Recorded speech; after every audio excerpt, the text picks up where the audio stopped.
नमस्ते बच्चों। वर्ग 8 के भूगोल विषय के अध्याय 4 में कृषि के बारे में मैंने आपके साथ चर्चा बहुत सारी की।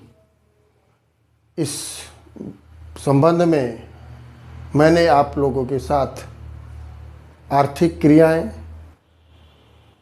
कृषि के तंत्र, कृषि के प्रकार के बारे में आपके साथ चर्चा की। इस वीडियो में मैं आपके साथ कुछ मुख्य फसलों की जानकारी दे रहा हूँ। जो मुख्य फसल हैं वो 3 तरह की होती हैं: खाद्य फसल, रेशेदार फसल और रोपण फसल। इसके बारे में हम लोग एक एक करके चर्चा करेंगे और इस वीडियो में हम लोग ये जानेंगे कि इन फसलों को उगाने के लिए कौन कौन सी भौगोलिक आवश्यकताएं आवश्यक होती हैं और किस कारण से ये फसलें किसी एक खास क्षेत्र में उगाई जाती हैं और इन फसलों को उगाने वाले मुख्य देश विश्व के कौन कौन से हैं। तो आइए हम लोग एक एक करके शुरू करते हैं। सबसे पहले हम लोग शुरू करते हैं खाद्य फसलों के बारे में। खाद्य फसलें क्या होती है? ऐसी फसलें जिनको खाने के इस्तेमाल में लाई जाती है उनको हम खाद्य फसलें कहते हैं। इनमें 4 फसलें मुख्य रूप से शामिल हैं। उसमें चावल या धान, गेहूं, मोटे अनाज और तिलहन। तो आइए सबसे पहले हम लोग धान या चावल के बारे में जानकारी प्राप्त करते हैं। ये धान की जो फसल है उसके लिए भौगोलिक दशाएं कैसी होनी चाहिए? तो उसके लिए भौगोलिक दशा है उच्च तापमान, मतलब तापमान काफ़ी उच्च होना चाहिए। 30 डिग्री या उससे ज़्यादा का टेम्परेचर इसके लिए अच्छा होता है। अधिक वर्षा, माने वर्षा काफ़ी अधिक होनी चाहिए। 100 सेंटीमीटर से ज़्यादा की वर्षा इसके लिए अच्छी मानी जाती है। और जो मिट्टी होती है वो चिकनी जलोढ़ मिट्टी, माने नदियों के किनारे की मिट्टी जो होती है वो जलोढ़ मिट्टी होती है। वो मिट्टी इस धान की फसल के लिए उपयुक्त होती है क्योंकि इसमें पानी रोकने की क्षमता होती है। तो ये भौगोलिक दशाएं हुई। ऐसी भौगोलिक दशाएं जिन क्षेत्रों में मिलती है वहाँ पर धान की फसल हो सकती है। इसके प्रमुख उत्पादक देश हैं जो विश्व में सबसे ज़्यादा धान की फसल उगाते हैं। उनमें चीन प्रथम नंबर पर है। इसके बाद भारत, जापान, श्रीलंका, मिस्र और बांग्लादेश। आइए इन सभी देशों को हम लोग विश्व के मानचित्र में एक बार देख लेते हैं कि वो विश्व के मानचित्र में कहाँ पर ये देश हैं। आइए देखते हैं। देखिए सबसे पहले मैं आपको दिखला रहा हूँ चीन। ये चीन है, ये एशिया में ये चीन है। उसके बाद ये भारत है। इसके बाद ये श्रीलंका है, ये जापान है, ये मिस्र है। तो ये सारे देश जो हैं वो चावल उत्पादन के लिए विश्व में प्रसिद्ध हैं। विश्व के मानचित्र में इन देशों को आप लोगों ने देखा। आप भी स्वयं विश्व का मानचित्र लेकर इन देशों को अंकित करने का प्रयास करेंगे। आइए अब हम दूसरी खाद्य फसल के बारे में जानते हैं। स्टार्ट करें। विश्व की दूसरी प्रमुख खाद्य फसल है गेहूं। और गेहूं की जो भौगोलिक दशा है वो है मध्यम वर्षा, मध्यम तापमान, वर्धन काल में, मतलब गेहूं के पौधे जब बढ़ते हैं तो उसमें बहुत ज़्यादा वर्षा की आवश्यकता धान के पौधों के जैसे नहीं होती है। इसको मध्यम वर्षा चाहिए और मध्यम तापमान चाहिए। तापमान भी बहुत ज़्यादा नहीं चाहिए। सुअपवाहित दोमट मिट्टी। सुअपवाहित का मतलब ऐसी मिट्टी जिससे होकर पानी तुरंत बहकर चला जाए, पानी रोकने की क्षमता उसमें न हो या पानी खेतों में न रुके, ऐसी मिट्टी को हम लोग सुअपवाहित मिट्टी कहते हैं। दोमट मिट्टी होनी चाहिए। पाला रहित रात, मतलब रातें ऐसी होनी चाहिए कि जिसमें पाला नहीं पड़े और तेज खिलखिलाती हुई धूप दिन में होनी चाहिए। इस तरह की जो भौगोलिक दशा होती है उस भौगोलिक दशाओं में गेहूं का उत्पादन हो सकता है। भारत में इस तरह की भौगोलिक दशा जाड़े के मौसम में पाई जाती है और जाड़े के मौसम में ही गेहूं की खेती होती है। रबी फसल के रूप में भारत में गेहूं की खेती होती है। इसके प्रमुख उत्पादक देश जो विश्व में हैं वो है संयुक्त राज्य अमेरिका, कनाडा, अर्जेंटीना, रूस, यूक्रेन, ऑस्ट्रेलिया और भारत। तो आइए इन देशों को हम लोग विश्व के मानचित्र में देखते हैं। ये देखिए, ये संयुक्त राज्य अमेरिका है, ये लाल रंग से जो रंगा हुआ है ये देश संयुक्त राज्य अमेरिका। ये कनाडा, ये अमेरिका के ऊपर जो है ये कनाडा है। इसके बाद ये दक्षिण अमेरिका का एक देश है अर्जेंटीना, ये अर्जेंटीना है। ये यूरोप का जो देश है और विश्व का सबसे बड़ा देश ये रूस। इसके बाद ये यूक्रेन पीले रंग से रंगा हुआ है। फिर ये नीचे में है ऑस्ट्रेलिया और इसके बाद है भारत। तो ये विश्व के ये कुछ प्रमुख देश हैं जहाँ गेहूं का उत्पादन बहुतायत में होता है। आइए अब हम तीसरी खाद्य फसल के बारे में जानेंगे। तीसरी खाद्य फसल है मक्का। मक्का के लिए जो भौगोलिक दशाएं हैं वो है मध्यम वर्षा, माने न अधिक वर्षा न कम वर्षा, और मध्यम तापमान। तापमान बहुत अधिक भी नहीं बहुत कम भी नहीं। अधिक धूप की मात्रा अधिक होनी चाहिए। चिकनी दोमट सुअपवाहित मिट्टी, माने दोमट मिट्टी होनी चाहिए। और सुअपवाहित का मतलब ऐसा खेत या ऐसी मिट्टी जिसमें पानी रुकता नहीं हो। तो ये भौगोलिक दशाएं हैं मक्के के लिए।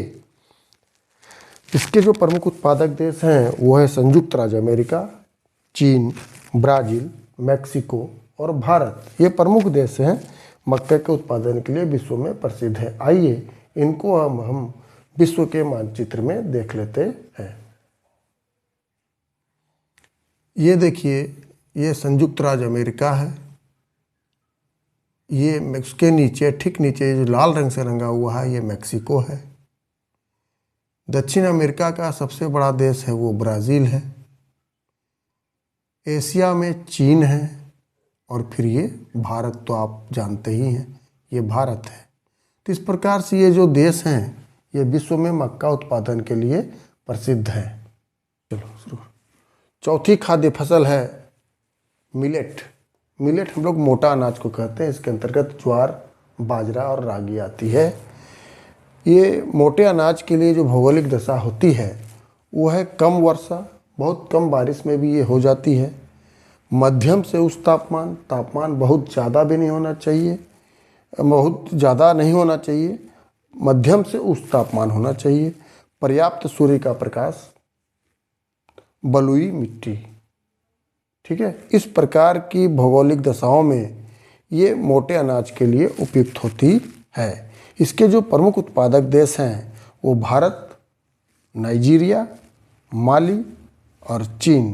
तो आइए इन देशों को भी एक बार हम लोग विश्व के मानचित्र में समझ लेते हैं। चलिए देखिए, हम लोग विश्व के मानचित्र में मोटे अनाज के प्रमुख उत्पादक देश को एक बार देख लेते हैं। ये देखिए, ये भारत है, ऑरेंज कलर से रंगा हुआ ये भारत है। ये अफ्रीका का एक देश है नाइजीरिया, ये ग्रीन कलर से हमने रंग दिया आपके लिए। इसके बाद अफ्रीका ही का एक और देश है ये माली है, और एक देश है चीन जो भारत का पड़ोसी देश है। ये प्रमुख देश हैं जो मोटे अनाज के उत्पादन के लिए विश्व में प्रसिद्ध है। आइए अब हम लोग दूसरे तरह की फसल के बारे में जानेंगे। आइए अब हम रेशेदार फसलों के बारे में आपसे कुछ बातें करने वाले हैं।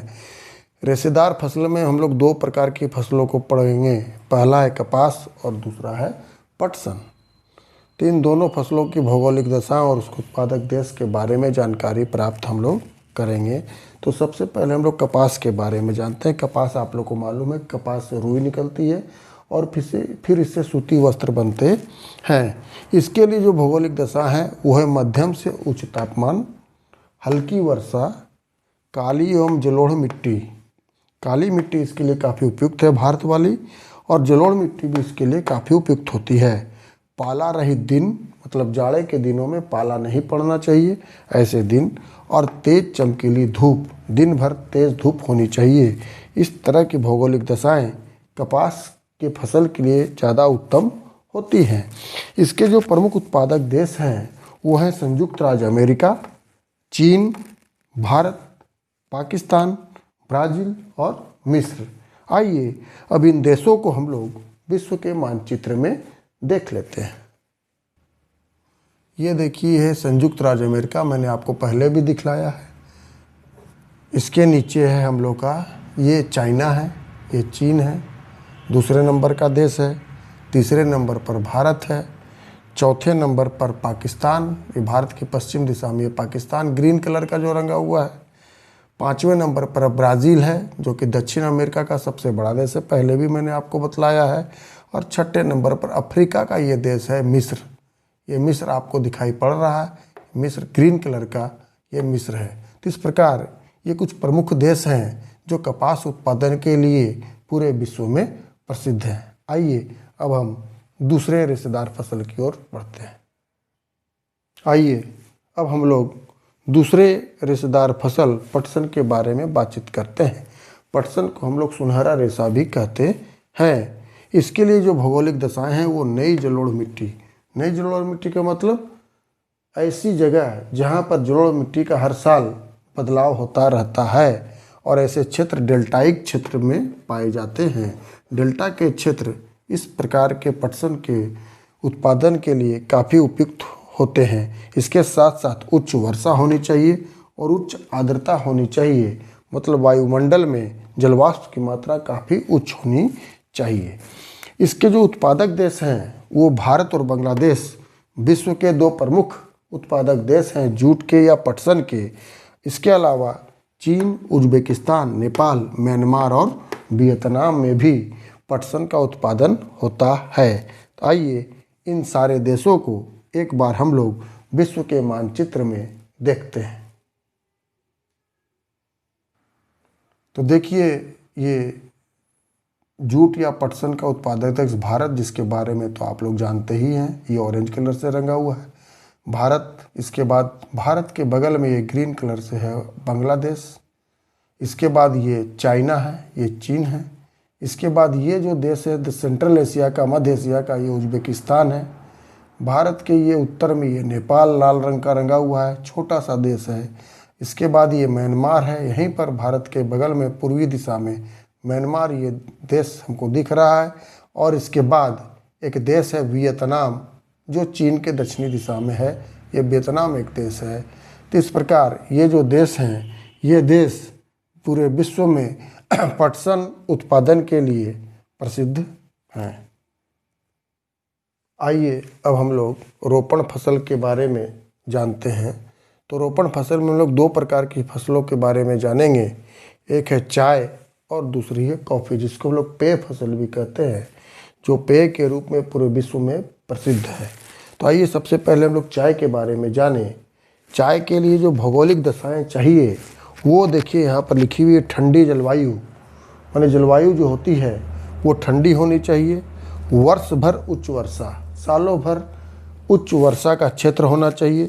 सुअपवाहित दोमट मिट्टी, सुअपवाहित का मतलब मैंने आप लोगों को बतला दिया है, सुअपवाहित दोमट मिट्टी होनी चाहिए। और मंद ढाल, मतलब ढालू वाली जगह होनी चाहिए। ऐसी जगहें चाय उत्पादन के लिए काफ़ी उपयुक्त मानी जाती है। भारत में असम और पश्चिम बंगाल की जो ढाल वाली जो ज़मीन है वहाँ पर चाय के बड़े बड़े बागान पाए जाते हैं। इसके जो प्रमुख उत्पादक देश हैं वो है चीन, भारत, श्रीलंका, कीनिया, तुर्की, इंडोनेशिया और वियतनाम। ये देश हैं जो पूरे विश्व में चाय के प्रमुख उत्पादक देशों में गिने जाते हैं। आइए इन देशों को हम लोग विश्व के मानचित्र में एक बार देखते हैं। ये देखिए ये चीन है, जिसको पहले मैंने आप लोगों को बतलाया है। चीन है, फिर उसके नीचे भारत है जो ऑरेंज कलर से रंगा हुआ है। फिर श्रीलंका भारत के नीचे ग्रीन कलर का छोटा सा देश है, ये श्रीलंका है। इसके बाद कीनिया जो अफ्रीका का एक देश है, ये देखिए कीनिया दिख रहा है, कीनिया। और इसके बाद इंडोनेशिया, ये देखिए इंडोनेशिया एक देश है जो पूर्वी एशिया का देश है। इसके बाद वियतनाम जो कि चाइना के दक्षिणी भाग में है, ये वियतनाम है। तो इस प्रकार से ये कुछ देश हैं जो पूरे विश्व में चाय के उत्पादन के लिए प्रसिद्ध हैं। आइए अब हम लोग कॉफ़ी के बारे में थोड़ी सी चर्चा करें। कॉफ़ी विश्व का दूसरा सबसे प्रचलित पेय है। चाय सबसे ज़्यादा प्रचलित है, कॉफ़ी उसके बाद है। इसके लिए जो भौगोलिक दशाएं चाहिए वो है गर्म आर्द्र जलवायु। जलवायु गर्म होनी चाहिए और आर्द्र भी होनी चाहिए, वायुमंडल में जलवाष्प की मात्रा अधिक होनी चाहिए। सुअपवाहित दोमट मिट्टी फिर से है और पर्वतीय ढाल। तो इसके लिए कॉफ़ी के लिए ये भौगोलिक दशाएं काफ़ी उपयुक्त मानी जाती हैं। इसके जो प्रमुख उत्पादक देश हैं वो ब्राज़ील है। ब्राज़ील को विश्व का कॉफ़ी का कटोरा भी कहा जाता है। इसके बाद है कोलंबिया, भारत, मेक्सिको और वियतनाम। ये कॉफ़ी उत्पादन के कुछ प्रमुख देश हैं। आइए इन देशों की स्थिति हम लोग विश्व के मानचित्र में देखते हैं। चलो देखिए, सबसे पहला देश है ब्राज़ील। ब्राज़ील जो है वो दक्षिण अमेरिका का देश है, सबसे बड़ा देश है। मैंने इसके बारे में पहले भी चर्चा की है। इसके बाद कोलंबिया। कोलंबिया दक्षिण अमेरिका का ही ब्राज़ील की उत्तरी दिशा का एक देश है, ये कोलंबिया है। इसके बाद भारत, जैसा कि आप जानते हैं भारत ऑरेंज कलर से रंगा हुआ है। मेक्सिको। मेक्सिको उत्तरी अमेरिका का ये छोटा सा देश है, ये ग्रीन कलर से यहाँ रंगा हुआ है। और वियतनाम, ये चाइना के दक्षिणी भाग में है, ये वियतनाम है। ये कुछ देश हैं जो कॉफ़ी उत्पादन के लिए विश्व में प्रसिद्ध हैं। तो बच्चों इस प्रकार मैंने आप लोगों के साथ इस वीडियो में विश्व की मुख्य फसलों के बारे में चर्चा की। उनके उत्पादन के लिए कौन सी भौगोलिक दशाएं अच्छी होंगी, इसके बारे में आपके साथ चर्चा की। और इन फसलों का उत्पादन विश्व के किन प्रमुख देशों में होता है, उसके बारे में जानकारी आप लोगों को दी। इस जानकारी को आप लोग विश्व के मानचित्र पर देख करके और जानकारी को अपनी आगे बढ़ाएंगे। और अगले वीडियो में हम कृषि के संबंध में और बहुत सी रोचक जानकारियाँ आपके साथ लेकर आने वाले हैं।